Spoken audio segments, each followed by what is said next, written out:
Je vous retrouve aujourd'hui pour une nouvelle chronique lecture. J'ai terminé Cœur de lapin de Annette Wieners, je sais pas si ça se dit comme ça, aux éditions Pocket. C'est une sortie de ce début d'année et je crois que c'est les éditions Pocket sur Twitter qui avaient partagé le résumé sur leur Twitter. J'avais lu et je m'étais dit ce bouquin il me le faut, donc je l'ai mis sur ma wishlist et mon chéri me l'a gentiment offert. C'est un petit thriller, pas gore, pas sanglant, mais pas mal psychologique et qui m'a beaucoup fait réfléchir. On retrouve dans ce livre Jésine qui est une ancienne flic et qui depuis 10 ans a quitté son travail suite à la perte de son petit garçon de 2 ans qui est mort d'un empoisonnement à cause d'une fleur qu'elle avait dans son jardin. Donc elle a une certaine culpabilité, mais elle a rejeté complètement la faute sur sa sœur Marek qui gardait son fils cet après-midi-là, puisque Jésine, donc étant enquêtrice, enfin elle était flic, elle travaillait au commissariat, elle travaillait ce jour-là et donc c'est sa sœur Marek, je crois que ça se dit comme ça, les prénoms sont un petit peu étranges, Jésine, Marek, c'est des prénoms qu'on n'a pas l'habitude d'entendre, et donc Marek surveiller le fils de Jésine. Jésine s'en veut puisque elle n'était pas là à cause de son travail, mais elle rejetait bien sûr beaucoup la faute sur sa sœur. Sauf que depuis 10 ans, à cause de cet accident, à cause de ce drame, Jésine a fui son travail, elle a quitté son travail du jour au lendemain, elle a quitté la maison familiale, son mari, elle est partie comme ça, du jour au lendemain, sans rien dire à personne, ni à ses parents, ni à sa sœur, ni rien du tout. Et depuis 10 ans, elle vit, je crois qu'ils sont en Allemagne, elle vit en Allemagne, et elle s'occupe du cimetière de la ville. Au début elle filait un petit coup de main comme ça et puis au fur et à mesure ils l'ont employée, elle s'est liée d'amitié avec un mec qui bosse là-bas.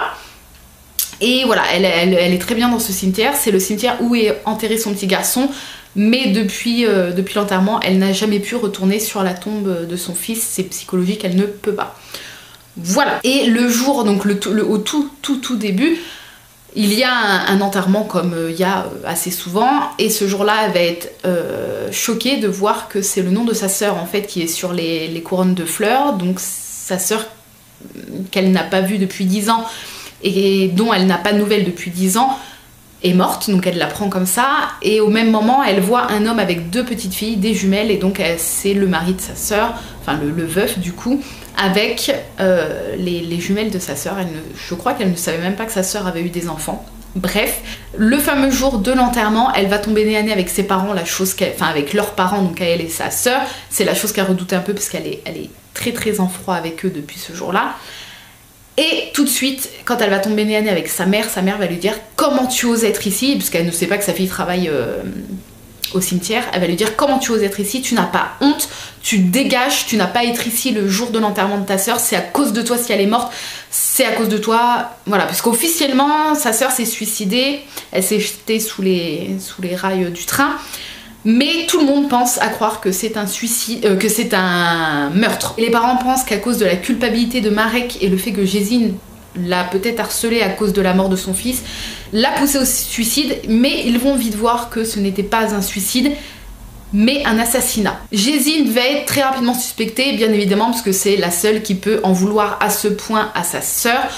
Voilà, elle ne connaît pas, enfin personne ne connaît d'autres ennemis à sa sœur et personne d'autre ne connaît des raisons valables qui auraient pu faire qu'on aurait tué Marek. Voilà, ce bouquin j'ai adoré. Alors pour moi ça a été un vrai page turner, c'est-à-dire que il fallait que je tourne les pages pour continuer à lire et continuer à en apprendre davantage. Ce que j'ai adoré, petite particularité de ce bouquin, c'est que régulièrement entre plusieurs chapitres, il y a des petites notes à propos des plantes. Alors je vais vous montrer ça. Voilà, par exemple ici, on a des petites notes par rapport à la plante, donc un petit croquis avec un descriptif de la plante et la raison qui fonde pourquoi elle est toxique, quelle partie de la plante est toxique, qu'est-ce qu'on ressent si on ingère cette plante et comment vite prendre en charge la chose. Et en fait ces petites notes là font partie du carnet que Jésine tient, puisque depuis la mort de son fils, elle est obsédée, entre guillemets, elle a développé un peu une obsession pour les plantes toxiques, les fleurs qu'on ne pense pas nous, qu'on a sûrement dans le jardin également, qui sont toxiques à petite, voire grandes doses qui peuvent entraîner la mort ou non. Elle tient un carnet dans le livre, on voit, elle tient un carnet depuis la mort de son fils où elle note tout ça. Et du coup, on retrouve quelques-unes de ses notes et j'ai trouvé ça super intéressant parce qu'on en apprend pas mal sur les plantes et les fleurs qui sont toxiques, et il y en a certaines, dont celle qui a causé la mort de son fils, qu'on voit régulièrement dans les jardins et que je ne pensais pas du tout toxique. Voilà, donc ça, je trouvais ça super intéressant. Et chose que j'ai beaucoup aimé aussi, c'est que entre plusieurs chapitres, c'est pas c'est pas un chapitre sur deux, mais voilà, au fur et à mesure de ce roman, il y a quelques chapitres dont le début s'intitule 10 ans auparavant, et où en fait on revoit toute la scène, puisqu'on ne sait pas comment s'est déroulée la mort de son fils Philippe. Du coup on revit cette scène là et on comprend plein de choses au fur et à mesure que le roman avance, et voilà, on revoit cette scène qui est quand même assez difficile, parce que si je ne dis pas de bêtises, son fils avait 2 ans à l'époque.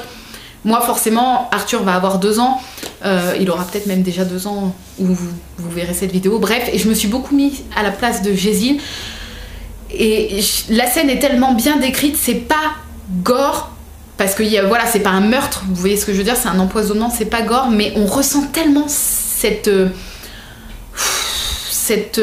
tristesse que Jésine a, enfin tristesse, le mot est faible, cette détresse que Jésine ressent quand elle découvre son fils, puisque c'est elle qui le découvre, malgré que ça soit sa sœur qui est censée s'occuper de son fils. C'est pour ça que Jésine en a toujours voulu à sa sœur, mais je vous laisse découvrir ça dans ce bouquin. C'est Jésine qui découvre son fils face contre terre dans le jardin, dans son vomi, dans sa diarrhée, etc. Puisque c'est les symptômes qui apparaissent quand on ingère cette fleur, cette plante. Et cette scène où on voit quand elle découvre son fils, qu'elle essaye de le sauver, qu'elle hurle, c'est horrible, je vous jure, c'est horrible. C'est tellement bien décrit qu'on le vit, ça m'a tordu le ventre, ça m'a tordu les boyaux, je vous jure, je me sentais mal. Voilà, après c'est les seuls moments où on se sent vraiment mal, puisqu'après c'est l'enquête en fait. Jésine, elle, sait très bien que ce n'est pas elle, en tout cas, c'est ce qu'elle se dit. Moi, pendant tout le roman, j'ai suspecté tout le monde, c'est simple, j'ai suspecté tout le monde, et à la fin, la coupable, c'est pas la personne que je pensais. Donc du coup, c'est cool, c'est super cool. Puisque forcément, voilà, c'est toute une enquête qui va se passer. Jésine va participer à l'enquête. C'est une ancienne flic, donc forcément, ses instincts de flic refont surface et elle participe énormément à l'enquête. Elle veut savoir ce qui s'est passé également pour sa sœur, puisqu'elle est également persuadée que ce n'est pas un suicide par rapport à ce que le veuf de sa sœur, enfin son beau-frère du coup, lui raconte, etc. Et il y a aussi en même temps ce lien qu'elle développe avec les filles de sa sœur qui est juste très très touchant, en sachant qu'en plus Jésine, elle, a perdu son petit garçon, du coup c'est d'autant plus touchant, je sais pas si vous voyez ce que je veux dire. Et en même temps, il y a aussi cette relation que Jésine a avec ses parents, qui n'est pas vraiment une relation, puisque ses parents sont juste des ordures. Ils tiennent responsable leur fille alors qu'elle était juste au travail et qu'elle avait totalement confiance en sa sœur pour la garde de son fils. Et son père lui parle comme si c'était un chien, enfin bref. Ses parents, voilà, cette relation est très conflictuelle, et en même temps j'ai pas du tout aimé le comportement de ses parents, c'est des vrais salauds. Mais j'ai adoré, c'est vraiment une enquête où on a envie, on est en train d'enquêter avec Jésine et avec les flics sur place. On est en train de suspecter tout le monde, on est en train de se dire oui, mais est-ce qu'elle se serait pas quand même suicidée, parce qu'il y a le doute parfois, on sait pas si c'est un meurtre, qui peut être le meurtrier. Est-ce que Jésine, vu qu'elle a perdu son fils, est-ce qu'elle est pas à moitié folle, et est-ce qu'elle a pas des absences? Enfin moi je me suis imaginé tout, hein. Et voilà, la fin je m'y attendais pas du tout, et j'ai trouvé ça mais trop bien.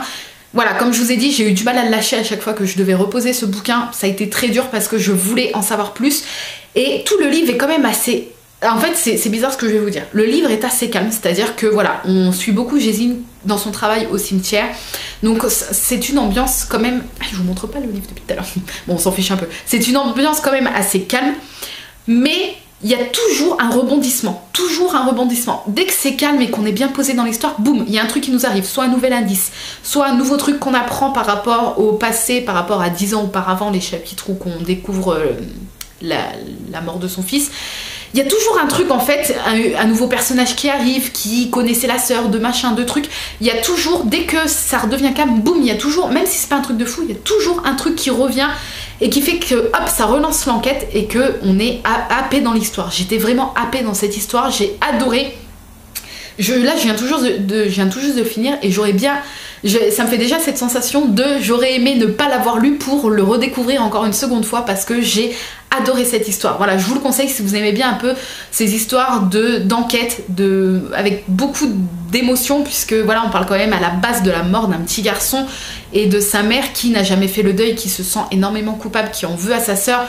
Et qui du coup ce passé refait surface 10 ans après quand elle découvre que l'enterrement du jour c'est sa sœur. Elle veut vraiment savoir quelle part de responsabilité a eu sa sœur dans la mort de son fils et j'ai adoré cette histoire. Voilà, je vous conseille, il est petit, c'est un petit bouquin de 300, je vais vous dire, allez, 355 pages. Ça se lit très très rapidement. C'est écrit assez petit mais ça se lit assez rapidement, d'autant plus que comme je vous l'ai dit, vous avez envie de savoir. Donc voilà, les pages, vous les bouffez très très rapidement. Je vous le conseille. Voilà, Cœur de lapin.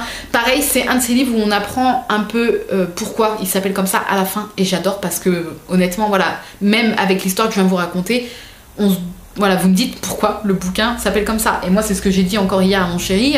J'étais presque à la fin et je lui dis je sais pas pourquoi ils ont appelé ce bouquin, je pense qu'on va le savoir à la fin et c'est vrai qu'il y a un petit clin d'œil et on sait pourquoi ce bouquin s'appelle Cœur de lapin. J'ai adoré, c'est une histoire touchante avec plein de rebondissements, je vous le conseille. Voilà, c'est un petit poche donc il est pas très très cher et une histoire qui nous tient en haleine du début jusqu'à la fin. Voilà, si vous l'avez lu, n'hésitez pas à me dire ce que vous en avez pensé. Et puis comme d'habitude, si vous l'achetez grâce à ma vidéo et que vous le lisez, revenez me voir et puis on en discutera un petit peu dans les commentaires. Comme d'habitude, je vous mets le résumé dans la barre d'infos avec le lien pour vous le procurer et toutes les petites infos, voilà, le nom de l'auteur, etc., etc. Sur ce, je vous laisse ici et je vous fais plein de bisous. Je vous dis à très bientôt dans une nouvelle vidéo et bonne lecture à vous. Bye bye.